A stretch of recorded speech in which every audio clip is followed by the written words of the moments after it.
कैसे हैं आप सब? ठीक है, ओके। चलिए, कल हमने कुछ होमवर्क आप लोगों को दिया था और हम उम्मीद करते हैं कि आप लोगों से कि वो होमवर्क आप लोगों का कंप्लीट हो गया होगा। अगर उस होमवर्क में कोई भी दिक्कत आती है, कोई भी प्रॉब्लम आती है, तो स्क्रीन पे हमारा नंबर दिखाई पड़ रहा है। इस नंबर पे आप व्हाट्सएप पे मैसेज भेज सकते हैं, आप कॉल कर सकते हैं, हम आपको कंफ्यूजन दूर कर देंगे। ठीक है, उस जो भी होमवर्क दिया गया था उसमें कोई भी कंफ्यूजन हो या जो भी टॉपिक पीछे पढ़ाया गया था डायमेंशनल एनालिसिस में, उसमें कोई भी दिक्कत हो तो हम बताएंगे। ठीक है, चलिए स्टार्ट करते हैं। आज उसी के आगे पूछते हैं। कल जैसे हमने आप लोगों को बताया था कि डायमेंशन कैसे निकाली जाती है, डायमेंशन होती क्या है और फंडामेंटल क्वांटिटी कितनी होती है और क्या होती है। हमने कल आपको बताया था, आज फिर रिपीट कर दे रहे हैं। 7 फंडामेंटल क्वांटिटी आपके पास में होती है और वो सातों फंडामेंटल क्वांटिटी हमने कल आपको बताई थी, जिसमें कौन कौन सी थी फंडामेंटल क्वांटिटी। मास था, एम से डिनोट करते थे, लेंथ थी, एल से डिनोट करते थे, टाइम था, टी से डिनोट करते थे, इलेक्ट्रिक करंट था, ए से डिनोट करते थे, उसका सिंबल था। उसके बाद हमने इंटेंसिटी थी, कैंडेला की यूनिट सीडी से डिनोट करते थे। अमाउंट जो सब्सटेंस का होता है उसको हम मोल से डिनोट करते थे। और हमारे पास टेम्परेचर, टेम्परेचर को हम कैपिटल थीटा से डिनोट करते थे। ठीक है, इसको कहीं कहीं पर केल्विन से के से भी डिनोट किया जाता था। तो इतनी चीजें कल हमने डिस्कस करी थी और कुछ ही हमने डायमेंशन निकालना आपको बताया था कि डायमेंशन किस तरीके से निकाली जाती हैं। आज हम उसी के आगे थोड़ी सी और डायमेंशन आपको निकालना बताते हैं। कुछ इंपॉर्टेंट डायमेंशंस हैं, कुछ यूनिवर्सल कांस्टेंट हैं जिनकी डायमेंशंस आपके में पूछी जाती हैं और आगे कंपटीशन में भी बहुत ज्यादा पूछी जाती हैं, उसको हम आपको बताते हैं। ठीक है, सबसे पहला बात कर लेते हैं जो ग्रेविटेशनल कांस्टेंट हमारे पास होता है, यूनिवर्सल ग्रेविटेशनल कांस्टेंट, इसकी डायमेंशन कैसे निकालेंगे। ठीक है, कुछ डायमेंशंस हैं, आज उनको फिर से सीखते हैं और आप लोग समझने की कोशिश करिए। ठीक है, चलिए हमने क्या है डायमेंशन, वही चैप्टर चल रहा है क्लास 11th का ही, डायमेंशनल एनालिसिस। डायमेंशनल एनालिसिस और डायमेंशनल एनालिसिस चैप्टर में आज हम कुछ डायमेंशंस और निकालेंगे। सबसे पहला डायमेंशन जो हमको निकालनी है वो जी, इसको यूनिवर्सल ग्रेविटेशनल कांस्टेंट कहा जाता है। ठीक है, यूनिवर्सल ग्रेविटेशनल कांस्टेंट, इसकी डायमेंशन बहुत पूछी जाती है। अब इसकी डायमेंशन निकालना है तो कैसे निकालेंगे, सुनते हैं। हमको फॉर्मूला पता है कि ग्रेविटेशनल फोर्स का फॉर्मूला क्या होता है, F G equals to G m1m2 upon R square. ये फॉर्मूला आपको पता है। यहीं से हम इस ग्रेविटेशनल फोर्स का जो ग्रेविटेशनल यूनिवर्सल ग्रेविटेशनल कांस्टेंट है, इसकी डायमेंशन कैलकुलेट करेंगे। अब यहां से पहले तो जी के फॉर्म में इसको फॉर्मूला बना लीजिए। तो जी इक्वल्स टू क्या हो जाएगा, एफ आर स्क्वायर, ये जी का सफिक्स में जी है, ग्रेविटेशनल फोर्स को डिनोट कर रहा है, ये ऊपर चला जाएगा और ये m1 m2 कहां आ जाएगा, नीचे आ जाएगा। ठीक है, एफ आर स्क्वायर और ये m1 m2। यूनिट की अगर बात करते हैं तो यूनिट इसकी क्या होगी, फोर्स है, फोर्स की यूनिट क्या होती है, न्यूटन। आर स्क्वायर है, आर रेडियस है, रेडियस की यूनिट आपको पता है क्या होती है, मीटर, तो मीटर स्क्वायर हो जाएगी। और ये किलोग्राम और ये भी किलोग्राम, तो ये क्या हो जाएगी, किलोग्राम स्क्वायर। तो अगर हम यूनिवर्सल ग्रेविटेशन कांस्टेंट की वैल्यू की यूनिट की बात करें तो उसकी यूनिट क्या होती है, न्यूटन मीटर स्क्वायर पर किलोग्राम स्क्वायर।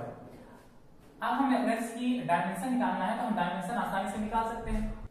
तो ये है हमारे पास formula, G equal to F R square m1 m2, जिसकी यूनिट होती है न्यूटन मीटर स्क्वायर पर किलोग्राम स्क्वायर।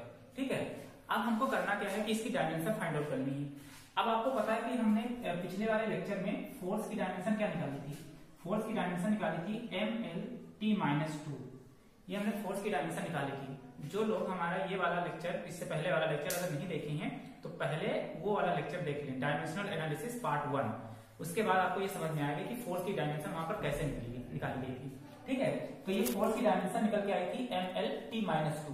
उसके बाद मीटर स्क्वायर की क्या हो जाएगी, l⁻², और किलोग्राम यहाँ पर है तो किलोग्राम को काय से लिखते हैं, m से, और m की पावर कितना, 2। तो ये हमारे पास लिख दिया। अब इसको एक साथ में लिख देते हैं। देखिए एक m से एक m क्या हो जाएगा, कैंसिल आउट हो जाएगा, तो ये क्या हो जाएगी। अब देखो नीचे बचेगा m, ये ऊपर जाएगा तो कितना हो जाएगा, m की पावर -1, और ये m और यहाँ का m मिलकर के कितना हो जाएगा, l⁵, और ये t-2, ये t-2 हो जाएगा। तो अगर यूनिवर्सल ग्रेविटेशन कांस्टेंट की डायमेंशन की बात करें तो यूनिवर्सल ग्रेविटेशन कांस्टेंट की डायमेंशन क्या होगी, m-1 L3t-2। ठीक है, आया समझ में। ग्रेविटेशनल फोर्स, ये हमारे पास क्या कहते हैं ग्रेविटेशनल फोर्स का formula G m1 × r², G बराबर फॉर्मूला हमने बना लिया है यहाँ पर न्यूटन मीटर स्क्वायर पर किलोग्राम स्क्वायर इसकी यूनिट। ठीक है, तो इसकी डायमेंशन क्या निकल के आई, m-1 L3t-2। ओके, चलिए इसको नोट कर लीजिए। अगले हम एक कांस्टेंट की बात करते हैं जिसकी डायमेंशन बहुत ज्यादा पूछी जाती है, वो है हमारे पास गैस कांस्टेंट। गैस कांस्टेंट की डायमेंशन क्या होती है, गैस कांस्टेंट को हम R से डिनोट करते हैं, R गैस कांस्टेंट कहा जाता है। ये भी एक यूनिवर्सल कांस्टेंट है, इसको भी यूनिवर्सल गैस कांस्टेंट कहा जाता है। ठीक है, अब ये R हमारे पास क्या है, अब इसको कहां से निकालेंगे, R की जो डायमेंशन निकाली जाती है वो आइडियल गैस इक्वेशन से निकाली जाएगी। आइडियल गैस इक्वेशन से आप लोगों को तो पता होगा, आइडियल गैस इक्वेशन जिसको नहीं पता है वो यहाँ देख लीजिए। ठीक है, एक इक्वेशन आपको पता होगी PV = NR × T, इसको आइडियल गैस इक्वेशन कहा जाता है। ये आइडियल गैस इक्वेशन है। ठीक है, आइडियल गैस इक्वेशन। अब यही से हम गैस कांस्टेंट की वैल्यू क्या करेंगे, फाइंड आउट करेंगे। अब देखो इसको पहले R के फॉर्म में निकाल, अब इसमें बता देते हैं कि हर एक सिंबल जो इसके अंदर दिया हुआ है उसका मतलब क्या है, वो किस चीज को डिनोट कर रहा है। जहां पर P जो होता है ये प्रेशर को डिनोट कर रहा होता है, P प्रेशर को, V जो होगा ये वॉल्यूम को डिनोट करेगा, N ये अमाउंट है जो सब्सटेंस का उसको यानी कि मोल को डिनोट कर रहा है, R आपको पता ही है गैस कांस्टेंट होगा, गैस कांस्टेंट, और T जो होगा ये टेम्परेचर को डिनोट करेगा। ठीक है, इतनी चीजें हमारे पास। अब हमको सारी यूनिट पता है, हमको R की डायमेंशन क्या करनी है, फाइंड आउट करनी है। तो सबसे पहले R की यूनिट पता करनी पड़ेगी हमको कि R की यूनिट क्या है। ठीक है, तो देखो यहाँ से फॉर्मूले से अगर R बराबर देखें तो R बराबर क्या हो जाएगा, PV और अपॉन में N × T। ठीक है, R बराबर PV अपॉन N × T। चलिए बात करते हैं। अच्छा, प्रेशर है, तो प्रेशर का क्या होता है, pressure = force per unit area, ये कल हमने बताया था, फोर्स पर यूनिट एरिया। और फोर्स की क्या होती है यूनिट, न्यूटन, और एरिया की क्या होती है, मीटर स्क्वायर। तो प्रेशर की क्या हो जाएगी, न्यूटन पर मीटर स्क्वायर। वॉल्यूम की क्या होती है, मीटर क्यूब, आपको पता है कि वॉल्यूम मीटर क्यूब में रखा जाता है। ठीक है, एन आपको पता है क्या होगी, मोल, और टी क्या होता है, टाइम, टाइम को कैलोरी, ये कैलोरी। ठीक, तो ये न्यूटन, अब देखो 1 मीटर से 1 मीटर कैंसिल हो जाएंगे मीटर स्क्वायर से, तो ये हो जाएगा न्यूटन मीटर पर मोल, और ये कैलोरी। ये तो हो गई इसकी यूनिट। अब हम इसकी डायमेंशन को क्या करेंगे, फाइंड आउट करेंगे। डायमेंशन कैसे निकालेंगे, देखिए आपको पता है कि फोर्स की जो डायमेंशन हमारे पास होती है, इसको मिटा दे रहे हैं, फोर्स की डायमेंशन क्या होती है हमारे पास, M-L-T-2, ये न्यूटन फोर्स की। मीटर की क्या हो जाएगी, मीटर की L अपॉन, मोल को कैसे लिखते हैं, MOL मोल से ही लिखेंगे, और टेम्परेचर को कैसे लिखते हैं, कैपिटल थीटा से। ठीक है, ये डायमेंशन हमको पता। ठीक है, अब इनको एक साथ में लिख लेते हैं। देखो ये M है, इसको M ही लिखा रहने दीजिए, L और L मिलकर के क्या हो जाएगा, L2, तो ML2, ये T-2, ये मोल ऊपर जाएगा तो क्या हो जाएगा, मोल इनवर्स, ये थीटा ऊपर जाएगा कैपिटल, तो ये भी कितना हो जाएगा, थीटा की पावर -1। तो गैस कांस्टेंट की जो डायमेंशन निकल करके आएगी वो क्या होगी, ML2T-2 मोल -1 थीटा की पावर -1। तो ये गैस कांस्टेंट की डायमेंशन है, हमने यूनिट से निकाला है। अच्छा, डायरेक्ट फॉर्मूले से भी आप निकाल सकते थे, एक तरीका और है जो आसान लगे आपको वो। दूसरा तरीका क्या है, इधर समझिए कि हमको पता था कि PV बराबर N × R × T होता है, तो R बराबर फॉर्मूला क्या बन गया था, PV अपॉन N × T। अब इसमें क्या करेंगे, सबकी डायमेंशन अलग अलग निकाल लीजिए अपने मन से। पहले प्रेशर, तो pressure = force per unit area, तो फोर्स की क्या होती है डायमेंशन, ML-T-2, एरिया की क्या होती है, मीटर स्क्वायर, मतलब L⁻²। ठीक है, तो ये निकल आया हमारे पास। इसी तरह से वॉल्यूम की निकाल लीजिए, तो वॉल्यूम की क्या होती है, मीटर क्यूब होती है यूनिट, तो इसकी डायमेंशन क्या हो जाएगी, L⁻3। उसी तरह n है, तो n की क्या हो जाएगी, मोल। उसी तरह t है, t की क्या हो जाएगी हमारे पास, टेम्परेचर है, तो क्या हो जाएगा, कैपिटल थीटा। अब इन सबकी वैल्यू उठाओ, यहाँ पर क्या करिए, पुट कर दीजिए। तो यहाँ पर जब पुट करेंगे तो क्या हो जाएगी, p की जगह क्या लिख सकते हैं, देखो एक l से एक l कैंसिल हो जाएगा, तो क्या हो जाएगा m, एक l ऊपर जाएगा तो l माइनस 1 और ये क्या हो जाएगा t माइनस 2, तो m l minus 1 t minus 2। ठीक है, अब यहाँ पर देखिए वॉल्यूम है, तो वॉल्यूम की क्या हो जाएगी l की पावर 3 अपॉन, उसके बाद देखिए कहेंगे मोल, तो यहाँ पर क्या हो जाएगा मोल, और टेम्परेचर की क्या हो जाएगी कैपिटल थीटा, ये हो जाएगा। अब देखिए अब इसको हम एक साथ में लिख लेते हैं, इसको मिटा देंगे हम, देखो तो क्या हो जाएगी, ये m l यहाँ पर 3 है, 3 माइनस 1 तो ml2 फिर t माइनस 2, ये मोल ऊपर जाएगा तो मोल इनवर्स, और ये थीटा ऊपर जाएगा तो थीटा की पावर क्या हो जाएगी -1। तो ये एक तरीका ये भी है गैस कांस्टेंट की डायमेंशन निकालना। तो दो तरीके हैं आपके पास में, या तो आप डायरेक्ट यूनिट इस तरह से फाइंड आउट कर लीजिए तब डायमेंशन निकालिए, या तो आप फॉर्मूले में सब जितने भी सिंबल दे रखे हैं सबकी डायमेंशन अलग अलग निकाल लीजिए, उसके बाद उनको एक साथ में ही क्या करिए लिख दीजिए। आया समझ में? ओके, इसके बाद एक और, इसको नोट डाउन कर लीजिएगा, इसके बाद एक और है डायमेंशन आपके पास में, उसको भी निकालना है आपके पास में, उसको भी निकाल लेते हैं। ये भी इंपॉर्टेंट है आपके पास में, इसको कहते हैं एटा। ठीक है, एटा कोफिशिएंट ऑफ विस्कोसिटी, एटा को कहते हैं कोफिशिएंट ऑफ विस्कोसिटी। ये सिंबल का हमने आपको बताया था, कोफिशिएंट ऑफ विस्कोसिटी एटा। इसकी भी डायमेंशन आपको क्या करनी है, फाइंड आउट करनी है। तो इसकी डायमेंशन कहां से फाइंड आउट करेंगे, इसको डिटेल में आपको पढ़ाया जाएगा जब आप फ्लूइड मैकेनिक्स पढ़ेंगे, वहां पर विस्कस लिक्विड आपको जब पढ़ाया जाएगा तब बताया जाएगा। यहां पर एटा जो है इसकी डायमेंशन अगर आपको निकालनी तो एक लॉ होता है स्टोक्स लॉ। ठीक है, स्टोक्स एक साइंटिस्ट का नाम है जिन्होंने एक नियम दिया है, ठीक है, एक लॉ दिया है, रूल दिया है जिसको स्टोक्स रूल कहा जाता है। ठीक है, अब वो स्टोक्स लॉ है क्या, उन्होंने एक फोर्स बताया था, स्टोक्स फोर्स होता है F, एक फॉर्मूला दिया था F equals to 6 pi Etah R into V। इसका प्रूफ भी है और इसका प्रूफ भी डायमेंशनल एनालिसिस माध्यम से ही किया जाएगा, मतलब डायमेंशनल एनालिसिस के द्वारा ही हम इसको प्रूफ करेंगे। ये चीज अभी हम आगे आपको बताएंगे कि किस तरीके से प्रूफ इसका किया जाएगा।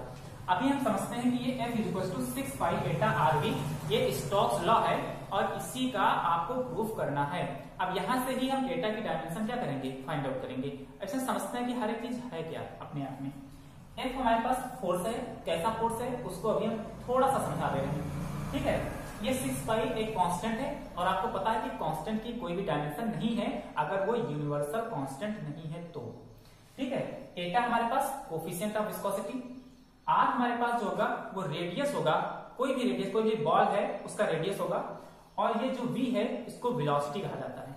अब ये रूल कैसे बना, कहां से आया, थोड़ा शॉर्ट में समझाते हैं, डिटेल में आपको फ्लूइड मैकेनिक्स में समझाएंगे। सपोज एक मान लेते हैं कोई एक विस्कस लिक्विड है एक बीकर के अंदर भरा हुआ, ठीक है, इसके अंदर एक कोई भी विस्कस लिक्विड है। विस्कस लिक्विड कैसे लिक्विड होते हैं, जो लेयर टू लेयर क्या करते हैं, फ्लो करते हैं। ठीक है, जिसके आसानी से फ्लो ना करवाए जा सकते, मतलब एक लेयर के ऊपर दूसरा लेयर, तीसरी लेयर, चौथी लेयर, इस तरीके से लेयर टू लेयर क्या करते हैं, फ्लो करते हैं। अब इसके अंदर हमने क्या किया कि कोई एक स्फेरिकल शेप में कोई भी एक गेंद या कोई भी चीज पार्टिकल ऊपर से हम नीचे की तरफ क्या कर रहे हैं, डालते हैं। तो अगर कोई भी चीज नीचे डालेंगे तो ये क्या करेगी, ऊपर से तो स्पीड में आएगी, वेलोसिटी। आपको पता है कोई चीज अगर ऊपर से नीचे डाली जाएगी तो उसको ग्रेविटी क्या करती है, खींचती है अपनी तरफ, और अगर ग्रेविटी किसी चीज को खींचती है तो उसकी वेलोसिटी क्या हो जाती है, बढ़ जाती है। लेकिन इसमें ऐसा नहीं होता है कि जब यहां से कोई बॉल इस विस्कस लिक्विड में छोड़ी जाती है तो जब वो बॉल नीचे की तरफ आती है तो इसकी वेलोसिटी इंक्रीज करती है, लेकिन जैसे ही लिक्विड के अंदर आती है वैसे इसकी वेलोसिटी धीरे धीरे करके क्या कर जाती है, डिक्रीज कर जाती है। जैसे आपको एक एग्जांपल देते हैं, जैसे बारिश होती है, तो बारिश होती है जब, तो बारिश की जो बूंदें होती हैं वो अगर हमारे सर पर आकर के पड़ती हैं तो इसका मतलब ये नहीं कि सर पे जाकर के आकर के यहाँ पर गड्ढा कर दें। ठीक है, ऐसा नहीं कि तेज से नहीं पड़ती है, जबकि अगर देखा जाए तो यही होता है कि ग्रेविटी उसको अपनी तरफ क्या करती है, खींचती है उस बूंद को, तो उसकी वेलोसिटी बढ़ जानी चाहिए थी, लेकिन उसकी वेलोसिटी बढ़ती नहीं है, वो धीरे धीरे आकर के क्या हो जाती है, कम हो जाती है। इसी वजह से सिर से टकराती है, शरीर से कहीं से टकराती है तो चोट का एहसास नहीं होता है। अब यहाँ पर भी वही सेम चीज है कि एक बॉल है हमारे पास, वो इस विस्कस लिक्विड में धीरे धीरे करके नीचे की तरफ आती है, तो जब ऊपर से नीचे की तरफ आती है तो इसको ग्रेविटी खींच तो रही होती है, लेकिन तब भी इसकी वेलोसिटी क्या होती है, धीरे हो जाती है, कम हो जाती है, डिक्रीज कर जाती है। कैसे डिक्रीज कर जाती है, अब वो डिक्रीज कर जाती है जब ये बॉल इसके अंदर आती है विस्कस लिक्विड में, तो ये लिक्विड के ऊपर एक प्रेशर अप्लाई कर रही है ऊपर से, तो ये लिक्विड जो है ये भी इसको एक क्या करता है, फोर्स लगा करके ऊपर रोकने की कोशिश करता है। ठीक है, तो वही फोर्स, ये फोर्स हमारे पास होता है, जो फोर्स अपोजिट डायरेक्शन में लग रहा होता है इसको रोक रहा होता है। और ये आर इसी का रेडियस होगा हमारे पास, यहाँ पर इस बॉल का जो भी आर इसके अंदर आ रही है ये रहा, ठीक है। और ये जो नीचे की तरफ आ रही है, जिस वेलोसिटी से आती है, इस वेलोसिटी को टर्मिनल वेलोसिटी कहा जाता है, टर्मिनल वेलोसिटी, ठीक है। ये वेलोसिटी क्या होती है अभी आगे आपको जब बताएंगे, फ्लूइड मैकेनिक्स पढ़ाएंगे, लेकिन यहाँ पर समझिए कि इस v को क्या कहा जाता है, टर्मिनल वेलोसिटी। तो समझ में आया कि ये स्टोक्स लॉ कहां से आया था, जब किसी विस्कस लिक्विड में कोई भी स्फेरिकल सरफेस में, स्फेरिकल बॉडी या कोई भी बॉडी जिसका रेडियस r है, उसको एक v वेलोसिटी से ऊपर से नीचे जब छोड़ा जाता है विस्कस लिक्विड में, तो ग्रेविटी उसको अपनी तरफ खींचना चाहती है, लेकिन उसकी वेलोसिटी धीरे धीरे करके क्या कर जाती है, इंक्रीज होने के बजाय डिक्रीज कर जाती है। क्यों डिक्रीज कर जाती है, क्योंकि उतना ही फोर्स, जितना फोर्स वो बॉल इस लिक्विड पे लगाता है, लिक्विड भी उतना ही फोर्स उसको क्या करती है, अपोज करता है, ठीक है। उस वेलोसिटी को क्या कहा जाता है, टर्मिनल वेलोसिटी कहा जाता है, ठीक। तो इसी से हम थीटा की वैल्यू क्या करेंगे, फाइंड आउट करेंगे। तो यहाँ पर F जो हमारे पास है, ये फोर्स है जो अपोज कर रहा है विस्कस लिक्विड जो इसको लगा रहा है, 6 पाई कांस्टेंट है। एटा जो हमारे पास है ऊपर बता दिया, कोफिशिएंट ऑफ विस्कोसिटी। R जो होगा वो रेडियस है, किसका रेडियस, इस बॉल का रेडियस, रेडियस ऑफ बॉल, जो भी बॉल इसके अंदर डाली गई है। और V को क्या कहा जाता है, टर्मिनल वेलोसिटी कहा जाता है, टर्मिनल वेलोसिटी, ठीक है। अब हमको इस एटा की वैल्यू निकालनी है, तो एटा इक्वल्स टू क्या हो जाएगा, फॉर्मूला अगर बनाए तो ये F हो जाएगा अपॉन में 6 पाई और ये R इंटू का V। तो देखो फोर्स की डायमेंशन आपको पता है क्या होती है, MLT-2। 6 पाई की कोई डायमेंशन नहीं होगी, कांस्टेंट है। R की डायमेंशन क्या हो जाएगी, L, और वेलोसिटी की क्या होती है, LT-1। ये डायमेंशन आपको कल बताया गया था, velocity equal to distance upon time. तो डिस्टेंस की L, टाइम की T ऊपर जाएगा तो LT-1।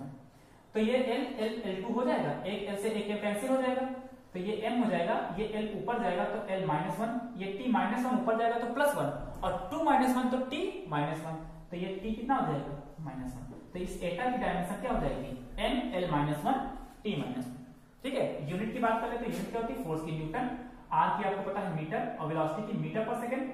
तो ये मीटर मीटर क्या हो जाएगा, मीटर स्क्वायर, और सेकंड कहां चला जाएगा, ऊपर, तो न्यूटन पर मीटर स्क्वायर पर सेकंड, ठीक है। ये इसकी डायमेंशन है, तो सॉरी यूनिट हो जाएगी। और ये ML-1 T-1 इसकी क्या हो जाएगी, डायमेंशन। तो हमने आपको यूनिवर्सल ग्रेविटेशन कांस्टेंट की डायमेंशन निकालना बता दिया, कोफिशिएंट ऑफ विस्कोसिटी की डायमेंशन निकालना बता दिया, ठीक है। इससे पहले गैस कांस्टेंट की डायमेंशन निकालना हमने आपको बता दिया, ठीक है। ये कुछ डायमेंशन आपको हमने बताई हैं, कुछ डायमेंशन कल निकालना आपको बता दिया था।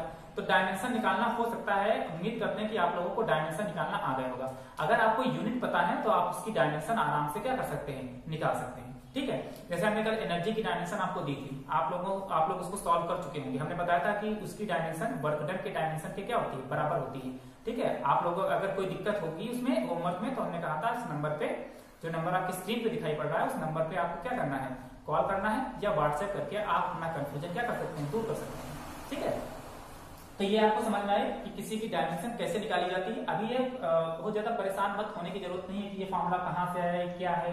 अभी केवल आपको डायमेंशन निकालना ही सीखना है, ये सब चीजें डिटेल में आगे पढ़ाई जाएंगी, इससे घबराने की कोई जरूरत नहीं। अभी केवल आपका फोकस इस पे होना चाहिए, डायमेंशन निकालने पर, कि आपको डायमेंशन निकालना आया कि नहीं आया, ठीक। आज हम आपको एक बहुत ही इंटरेस्टिंग टॉपिक, थोड़ा आगे बढ़ते हैं, कुछ इंटरेस्टिंग टॉपिक आपको पढ़ा रहे हैं आज, ठीक है।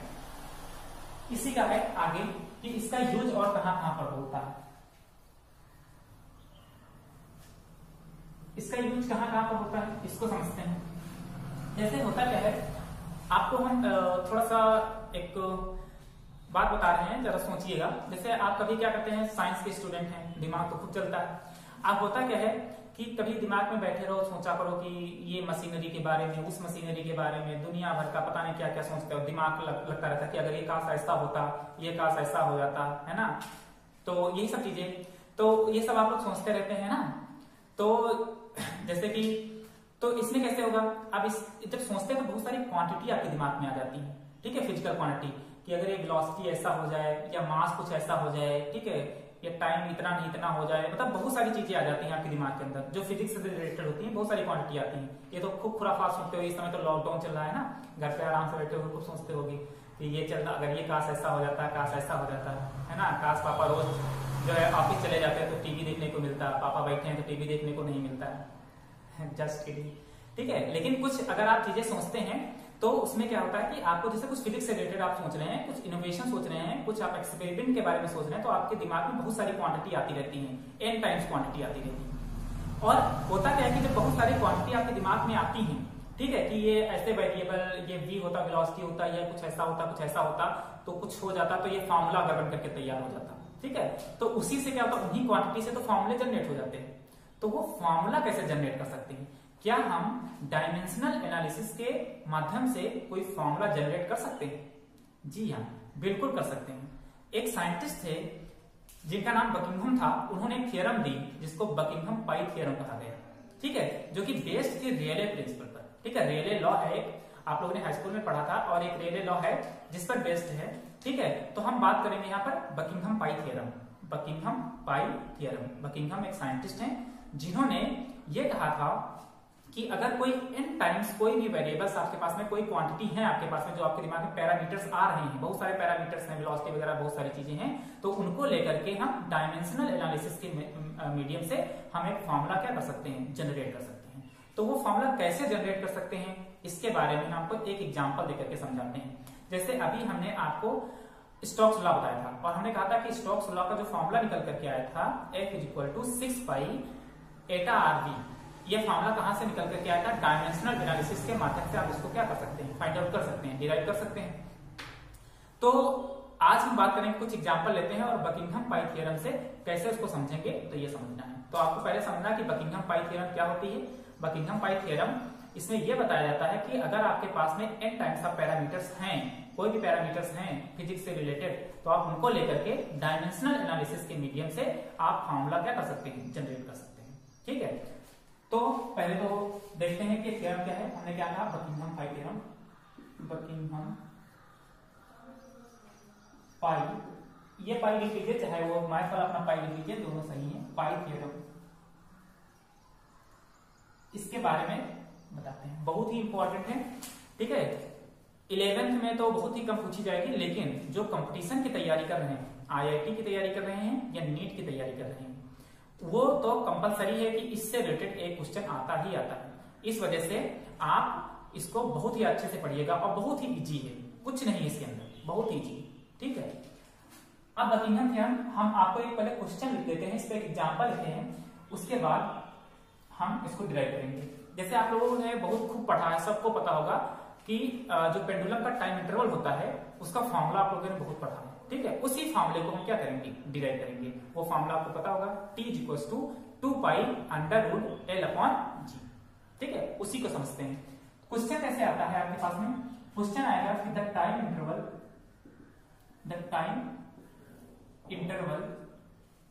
T ऑफ पेंडुलम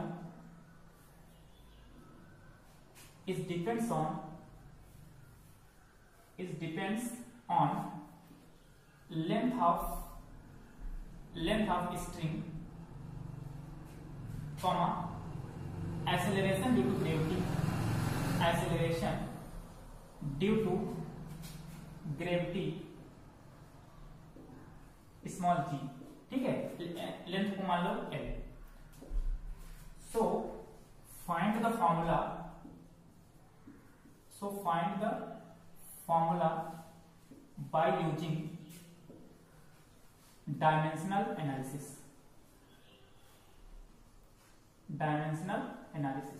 ठीक है। मतलब कहने का ये है कि एक टाइम इंटरवल, किसी भी पेंडुलम का टाइम इंटरवल T किन किन चीजों पर डिपेंड होता है? जो लेंथ है स्ट्रिंग की, उसके लेंथ पर डिपेंड करेगा। जो acceleration due to gravity, small g जो होता है, जिससे ग्रेविटी खाता है, उस पर डिपेंड करेगा। तो फिर डायमेंशनल एनालिसिस के माध्यम से आप फॉर्मूला डिराइव करिए कि उस टाइम इंटरवल का फॉर्मूला क्या होगा, ठीक है। तो हमने सोच रहे थे दिमाग के अंदर किसका, पेंडुलम के टाइम इंटरवल के बारे में, बहुत सारे पैरामीटर दिमाग के अंदर आए हमारे पास, ठीक है, जिसको लेकर के हमने एक फॉर्मूला क्या कर दिया, जनरेट कर दिया, ठीक है। हमने नहीं जनरेट किया, बकिंघम ने जनरेट किया, हम लोग उसको पढ़ रहे हैं, स्टडी कर रहे हैं।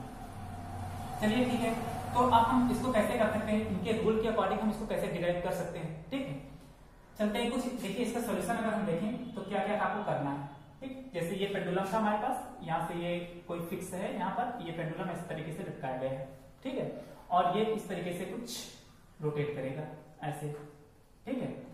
तो अगर ये पेंडुलम इसकी लेंथ एल है तो इस लेंथ एल पर और इसके अलावा जो ग्रेविटी लग रही है, क्योंकि ये इसका वेट होगा, वो वेट mg कहाँ काम कर रहा होगा, नीचे, तो इस पे कुछ एक्सेलरेशन ड्यू टू ग्रेविटी भी क्या कर रही होगी, काम कर रही होगी। ठीक है, तो अब हमको सोल्यूशन में क्या करना है, कुछ स्टेप हमको ध्यान रखिएगा। स्टेप वन में आपको करना क्या है, स्टेप वन में आपको ये करना है कि जिस चीज के लिए आपको फॉर्मूला पूछा है, मतलब टाइम इंटरवल का फॉर्मूला पूछा है, तो टाइम जिस चीज का फॉर्मूला पूछा है, ठीक है, जैसे टाइम इंटरवल के लिए इन्होंने कहा है, तो हम लिखेंगे पहले इक्वेशन बना लेंगे कि टी मतलब टाइम इंटरवल पूछा था, तो टाइम इंटरवल किन किन चीजों पर बेस्ड है, इज डायरेक्टली प्रोपोर्शनल टू, किस पे बेस्ड है, लेंथ पर और ग्रेविटी पर, ठीक है, जी पर। ये जी आगे पीछे भी लिखा जा सकता है, लेकिन टी हमेशा कहाँ रहेगा, आगे, क्योंकि आपसे पूछा क्या है, टाइम इंटरवल। ठीक, आप जी आगे लिख लेंगे, एल पीछे लिख लेंगे, तब भी कोई परेशानी नहीं।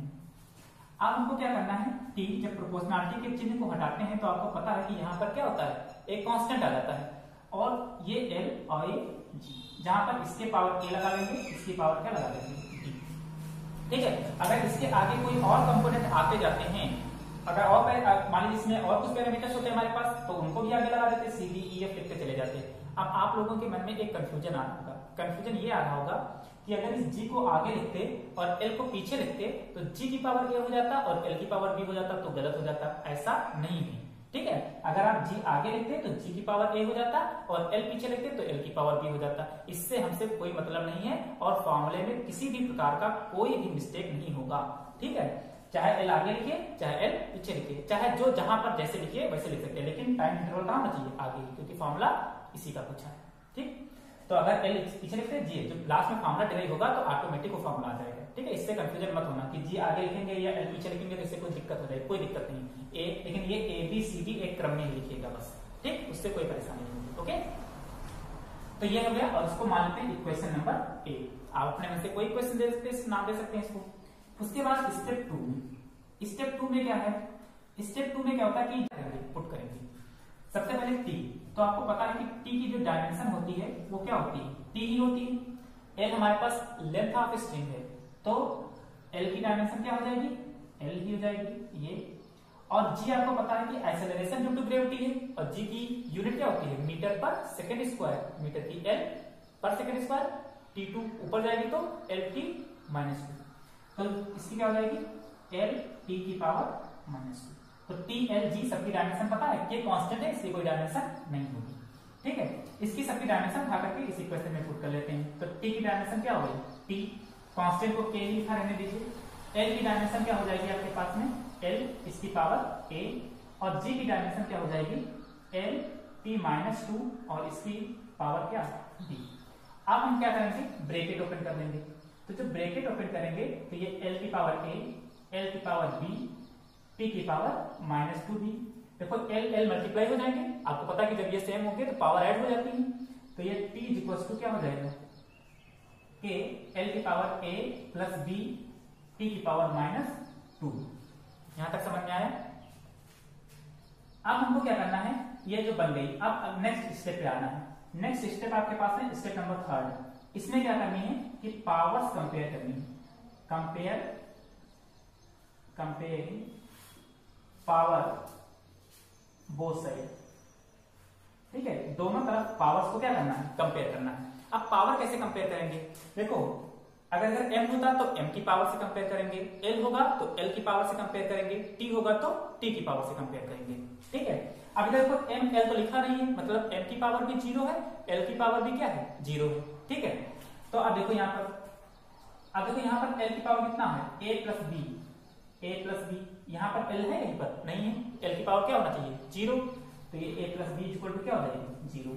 उसी तरह देखो t की पावर इधर कितना है, -2b, तो ब्रैकेट हटा लो, मैंने ब्रैकेट ओपन कर दिया था, 2b, और इधर देखिए t की पावर कितना है, 1, तो ये कितना हो जाएगा, 1, तो ये कितना हो जाएगा, तो ये b इक्वल टू कितना हो जाएगा, -1/2।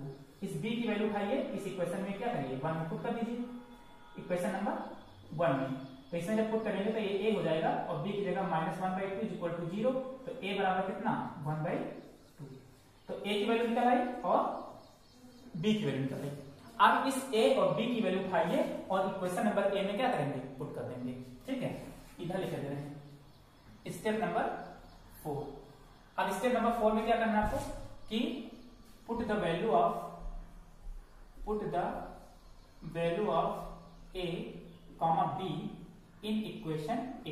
ठीक है, पहले इक्वेशन में पुट कर देते हैं। तो क्या था, t equals to k l की पावर a की वैल्यू कितनी है 1/2 और g की पावर माइनस 1/2। 1/2 का मतलब क्या होता है, अंडर रूट। तो 1 का मतलब अगर अंडर रूट होता है तो इसको t इक्वल्स टू क्या लिख सकते हैं k, और इसको अंडर रूट पूरे में लगा सकते हैं। l की पावर 1/2 था, यहाँ माइनस 1/2 था, तो ये कहाँ चला आएगा, नीचे। तो ये l अपॉन क्या हो जाएगा g। जहां पर k की वैल्यू जो होती है 2 पाई होती है। ये अगर आपको दे रखी है क्वेश्चन में तो लिख दीजिएगा, नहीं दे रखी है तो मत लिखिएगा, केवल k लिख दीजिएगा। ठीक है, गलत नहीं होगा। तो t इक्वल टू कितना हो जाएगा 2 pi under root l upon, ये फॉर्मूला आपने पढ़ा था, t equal to 2 pi under root l upon. ठीक है, एक बार इसको फिर से रिपीट करते हैं। ठीक है, अभी नया नया आप लोगों को टॉपिक मिला है तो इसको समझते हैं। हमने क्या कहा था कि एक टाइम इंटरवल t है किसी पेंडुलम का, जो कि डिपेंड कर रहा है किन किन बातों पर डिपेंड कर रहा है, लेंथ ऑफ स्प्रिंग पर और acceleration due to gravity g पर। तो हमको करना क्या है, स्टेप 1 में क्या करना है कि जिसका फार्मूला पूछा है, टाइम इंटरवल का पूछा था, तो टाइम इंटरवल हमने लिखा डायरेक्टली प्रोपोर्शनल टू बेस्ड है किन की बातों पर, लेंथ ऑफ स्प्रिंग पर और एक्सेलरेशन ड्यू टू ग्रेविटी पर। ठीक है, तो t इक्वल्स टू जब प्रोपोर्शनलिटी का चिन्ह हटाएंगे तो k हो जाएगा l की पावर a g की पावर b। हमने क्या कहा था कि l आगे पीछे हो सकते हैं लेकिन पावर इसी क्रम में ही होनी चाहिए। अगर g आगे होता l पीछे हो जाता, g की पावर a और l की पावर b होता, तब भी कोई मामले में दिक्कत नहीं आती। जब पावर कंपेयर करेंगे तो वही चीज आ जाएगी। ठीक है, तो उससे परेशान होने की जरूरत नहीं है। l g आगे पीछे लिख सकते हो, लेकिन पावर जिस तरीके से है उसी तरीके से ही लिखी जाएंगी। ठीक है, अब इसका मतलब ये नहीं कि g को आगे लिख दो तो g की पावर b यहाँ पर लिखा तो g की पावर b आगे कर दो, l की पावर a पीछे कर दो। ऐसे करोगे तो गलत हो जाएगा। ये a b सेम ही रखना। अगर आप इसको लिखना चाहते तो आप इस तरीके से अगर लिखा होता g की पावर a l की पावर b, तब भी ये दिक्कत नहीं करता। जब फॉर्मूला डिराइव करते तो आ जाता। ना मानिए तो आप करके देख लीजिएगा। ठीक, तो अब हमको क्या करना है, स्टेप नंबर 2 में क्या करना है कि सबकी डायमेंशन जितने यहाँ पर कांस्टेंट को छोड़ करके, अगर वो यूनिवर्सल कांस्टेंट नहीं है तो उसको छोड़ करके सबकी डायमेंशन क्या करनी है, पुट करनी है। टाइम की t, l की l, g की lt माइनस 2। अब ये सारी डायमेंशन को उठा करके इस इक्वेशन में क्या किया है, हमने पुट किया है। ठीक है, उसके बाद हमने ब्रैकेट ओपन कर दिए। ब्रैकेट ओपन करने के बाद जो l l मल्टीप्लाई करके इसकी पावर ऐड कर दिया हमने। इधर t था, अब इधर कुछ नहीं लिखा था, तो कुछ नहीं लिखा होने का मतलब क्या लिखा है, ये m की पावर 0 और l की पावर 0। ठीक है, m की पावर 0 का मतलब 1, l की पावर 0 का मतलब 1, लिखो चाहे ना लिखो। ठीक है, अब इधर k l की power a plus b, t की पावर माइनस 2b। तब अब पावर कंपेयर करनी होती है दोनों तरफ। तो l की पावर को l की पावर से, t की पावर को t की पावर से, और m लिखा नहीं था तो m की पावर से कर देते। तो l की पावर a प्लस b, और इधर l की पावर कितना 0, इधर t की पावर माइनस 2b, इधर t की पावर कितना 1। यहाँ पर कुछ नहीं था, 1 ही तो है।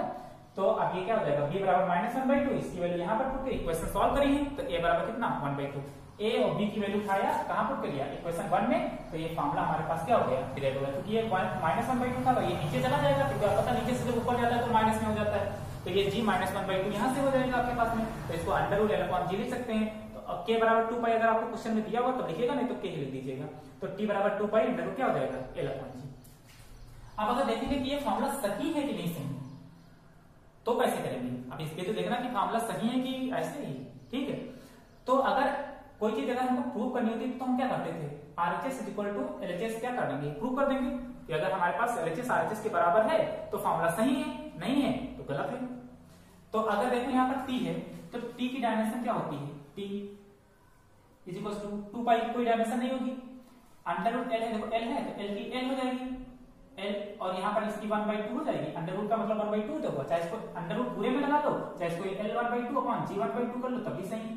बात तो वही है, क्योंकि अंडर रूट दोनों का तो हमने पूरे में लगा लिया। ठीक, तो अब l की पावर 1/2, नीचे g क्या हो जाएगा, तो l t माइनस 2 होता है, और इसकी पावर कितना हो जाएगा 1/2। अब देखो ये l 1/2, नीचे वाला ब्रैकेट ओपन कर दो, तो l 1/2 और t देखो माइनस 2 इंटू 1/2 होगा, तो 2 से 2 कैंसिल हो जाएगा, तो t की पावर कितना बचेगा -1। ये कैंसिल हो जाएगा, ये t पावर माइनस ऊपर जाएगा तो कितना हो जाएगा t। तो देखो LHS RHS के बराबर है, मतलब ये फार्मूला क्या है, सही। आया समझ। तो इस तरीके से आप डायमेंशन पुट करके LHS को RHS के बराबर क्या करिए, प्रूव कर दीजिए और बता दीजिए कि ये फार्मूला सही है या गलत है। तो डायमेंशनल एनालिसिस से हम डायमेंशन तो फाइंड आउट कर ही सकते हैं, साथ साथ में फॉर्मूला भी बकिंघम पाई थ्योरम से डिराइव कर सकते हैं। साथ साथ में किसी फार्मूले को देख करके ये भी बता सकते हैं कि ये फार्मूला गलत है या सही है। मतलब फार्मूले का वेरिफिकेशन भी इस डायमेंशनल एनालिसिस से किया जा सकता है, इसीलिए इतनी इंपॉर्टेंट है। ठीक, तो ये आप नोट डाउन कर लीजिएगा पूरा यहाँ से यहाँ तक। इसके बाद हम आपको एक क्वेश्चन देते हैं और ये क्वेश्चन कल आप सॉल्व करने की कोशिश करिएगा, ठीक है। क्वेश्चन लिख लीजिए, इसको नोट डाउन कर लीजिए। आपको क्वेश्चन लिख लीजिएगा, ठीक है। एक क्वेश्चन लिखिएगा और इसी स्टेप से आपको फाइंड आउट करना है। पहले स्टेप में आपको क्या करना है कि जिस चीज का फॉर्मूला पूछा है उसी को डायरेक्टली क्वेश्चन लिखना है। ये नहीं कि एल को आगे ले देते, टी इधर लिख देते, टी का पूछा था टी को आगे रखा, ठीक है। ये डिपेंड कर रहा है इन दोनों बातों पर। उसके बाद सबकी डायमेंशन पुट करनी है। डायमेंशन पुट करने के बाद उनके ब्रैकेट ओपन करने हैं। ब्रैकेट ओपन करने के बाद पावर कंपेयर करनी है। पावर कंपेयर करने के बाद एबीसीडी जितनी भी चीजें हैं उनकी सबकी वैल्यू फाइंड आउट करनी है इक्वेशन सॉल्व करके, और इसकी वैल्यू उठा करके इसी इक्वेशन में पुट करके आपको क्या करना है, फॉर्मूला निकालना है। देखो जब हमने ए बी की वैल्यू पुट करी तो टी को टी ही रखा है, ये ध्यान रखिएगा। ए बी की वैल्यू ही पुट करना है केवल आपको, ठीक है। पुट करके जो फॉर्मूला डिराइव होगा वो फॉर्मूला डिराइव करके चेक करके बता देंगे कि एलएचएस आरएचएस के क्या है बराबर। ओके, चलिए क्वेश्चन लिखते हैं। एक क्वेश्चन लिखिए आप लोग और इसको करके लाइएगा।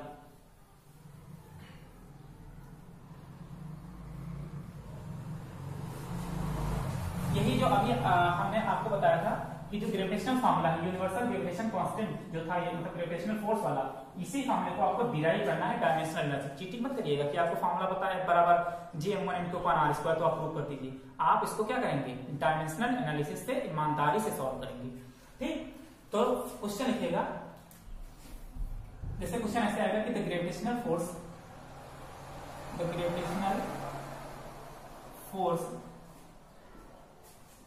Fg,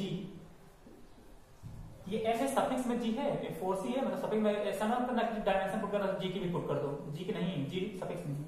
gravitational force Fg depends on universal gravitation constant, universal gravitational constant capital G, universal gravitation constant capital G, mass of particles m1, m2 respectively,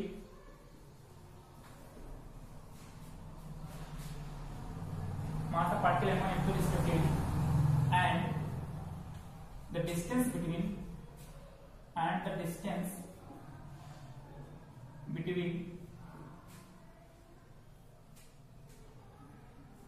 या तो इसको रेडियस कर लीजिए, डिस्टेंस कर लीजिए, and the distance r, then find the formula of gravitational force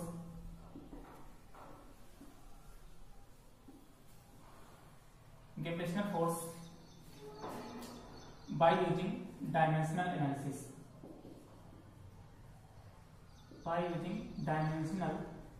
analysis, ठीक है। इस माध्यम से आपको करना है। एक क्वेश्चन और लिखिएगा दूसरा, ये जो स्टोक्स लॉ वाला बताया था कि the viscous force F depends upon coefficient of viscosity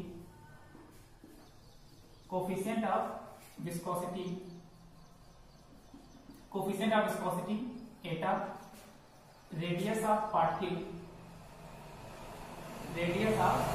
particle r, and terminal velocity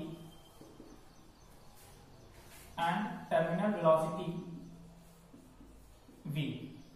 Then find the formula of viscous force by using dimensional analysis, ठीक है। तो आपको देखो फोर्स का फॉर्मूला पूछा था तो इस तरीके से इक्वेशन बनाइएगा। इक्वेशन देखो बना दे रहे हैं, F is directly proportional to किन बातों पर डिपेंड कर रहा है, कोफिशिएंट ऑफ विस्कोसिटी पर डिपेंड कर रहा है, और पार्टिकल किस पर डिपेंड कर रहा है, पार्टिकल के रेडियस पर डिपेंड कर रहा है, और v पर डिपेंड कर रहा है। देखो ये यूनिवर्सल कांस्टेंट है तो यहाँ पर डायमेंशन पुट होगी, जहां पर F इज इक्वल टू क्या हो जाएगा, k, ये एटा, ये r, ये v, ये आगे पीछे हो सकते हैं, इसके पावर k लगा लेना, b c, इस तरीके से इसको एक इक्वेशन a मान लेना। अगले स्टेप में क्या करिएगा आप लोग, इसकी डायमेंशन पुट करिएगा सबकी, और जिस तरीके से बताया गया है उसी तरीके से क्या करिएगा, चलिएगा। ये क्वेश्चन अगर सॉल्व हो जाएगा तो कर लीजिएगा, नहीं होगा तो कल हम आपको ये बताएंगे, ठीक है। तो आज आप लोगों को समझ में आया कि हमने आपको डायमेंशन कुछ निकालनी बताई, कुछ यूनिवर्सल कांस्टेंट की डायमेंशन निकालनी बताई, ठीक है। और आपको क्या बताया हमने आज कि बकिंघम पाई थ्योरम से किस तरीके से हम फॉर्मूले को डिराइव कर सकते हैं और उस फॉर्मूले को चेक कर सकते हैं कि फॉर्मूला सही है कि गलत है।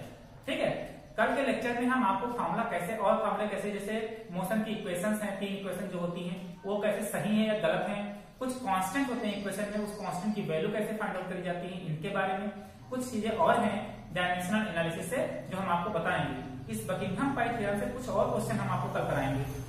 ठीक है, तो आज के लिए इतना ही। ठीक है, आप लोगों को आज पता है कितनी चीजें आपको समझ में आई होंगी। ठीक है, तो इतनी चीजें अगर आपको समझ में आ गई हैं तो आप आगे की चीजें कर ले जाएंगे। ठीक है, तो हम कल आपको बताएंगे। अगर इसमें कोई भी दिक्कत आती है जो आज पढ़ाया गया, अगर इसमें कोई भी दिक्कत आए तो हमने आपको बताया है ना कि इस नंबर पर 9792107671, रिपीट कर दे रहे हैं 9792107671 पर कॉल करके या व्हाट्सएप करके आप अपना कंफ्यूजन दूर कर सकते हैं।